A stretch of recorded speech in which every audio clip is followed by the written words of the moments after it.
નસવાડીમાં ભાજપનો વિજય હુંકાર જોવા મળ્યો હતો। કેસરિયા માહોલમાં આખું નસવાડી ગૂંજી ઉઠ્યું હતું। કાર્યક્રમોમાં ભારે ઉત્સાહ દેખાયો હતો અને વિકાસ મુદ્દે ચૂંટણી જીતવાનો નિર્ધાર ઉમેદવારોએ વ્યક્ત કર્યો હતો।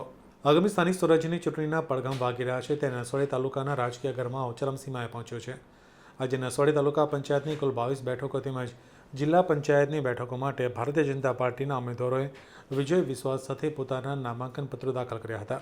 ફોર્મ ભરવા પૂર્વે યોજાયેલ ભવ્ય શક્તિ પ્રદર્શનમાં મોટી સંખ્યામાં કાર્યકરો અને સમર્થકો ઉમટી પડતા સમગ્ર પંથક કેસરિયા રંગે રંગાયો હતો। આજે સવારથી જ ભાજપના ઉમેદવારો અને કાર્યકરો પક્ષના કાર્યાલય ખાતે એકત્ર થયા હતા। ત્યાંથી વાજતે ગાજતે રેલી સ્વરૂપે મામલતદાર કચેરી પહોંચ્યા હતા।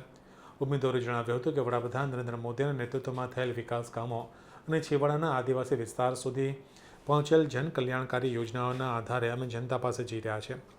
તાલુકાની તમામ 22 બેઠકો પર ભવ્ય બહુમતી સાથે ભાજપનો ભગો રહેશે તેવો આશાવાદ નેતાઓએ વ્યક્ત કર્યો હતો।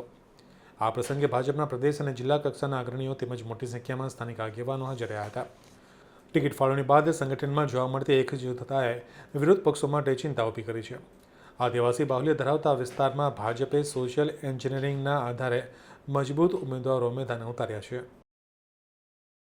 આજરોજ ભારતીય જનતા પાર્ટીમાંથી વઘાત સીટ પરથી મને મેન્ડેટ મળ્યો અને ટિકિટ મળી છે। હું ભારતીય જનતા પાર્ટીના છોટાઉદેપુર જિલ્લાના તથા રાષ્ટ્રીય તમામ અધ્યક્ષોનો આભાર માનું છું અને સાથે સાથે મારી વઘાત જિલ્લા પંચાયતના તમામ મતદારોને હું આભાર માનું છું। એમના આશીર્વાદથી મને ટિકિટ મળી છે। એમના જેટલા પણ પ્રશ્ન હશે હું વ્યવસ્થિત રીતે સોલ્વ કરીશ અને દરેકને સંતોષકારક જે કંઈ મારાથી જેટલો પણ સંપૂર્ણ પ્રયત્ન થશે એટલો હું સારી રીતે કરીશ એવી ખાતરી આપું છું।